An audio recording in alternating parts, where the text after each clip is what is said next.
So with down payment assistance programs, I tell my realtors it's a conversation starter. We don't do a lot of them. Have I done a handful? Yes. It's a conversation starter that many times leads to me structuring them to go into a better loan program like FHA. Okay. With down payment assistance programs, in a nutshell, mortgage companies don't make a lot of money off of down payment assistance programs. So we have to charge an X amount of origination fee for us to make money. Another way of seeing it is too is no money is ever free. And in this world, no money is ever free. Interest rates on down payment assistance programs are higher than FHA. You're talking sometimes a down payment assistance program, interest rate will start at 6.25%. I can get an FHA buyer an interest rate of 4.875. So I'll talk to clients and coach them into, well, can you get 3.5% down payment? And they said, I can get 3.5% down payment, but I can't get the rest of my closing costs. So, okay, no problem. Let's do this. I'm going to help you work on your credit if it needs to be, and that's at no cost to the client. We do a credit rescore.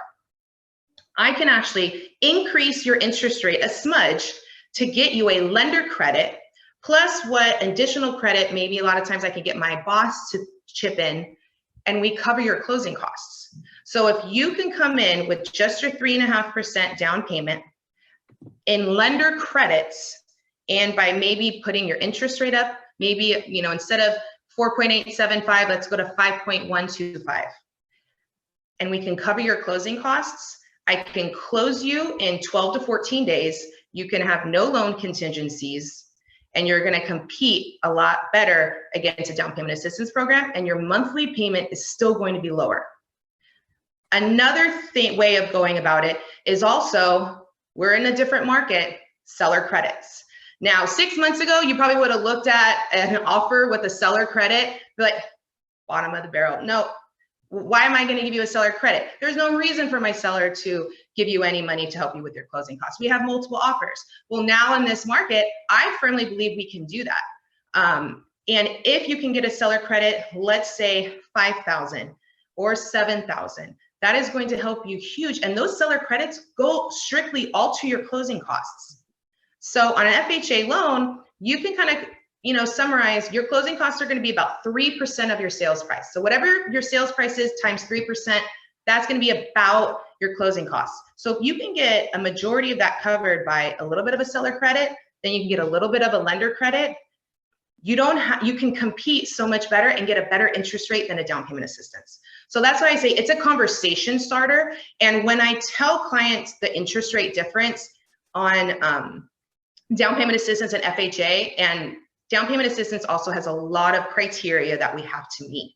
And many times, probably I want to say 7 out of 10 times, a client doesn't meet all the checklists and they don't qualify.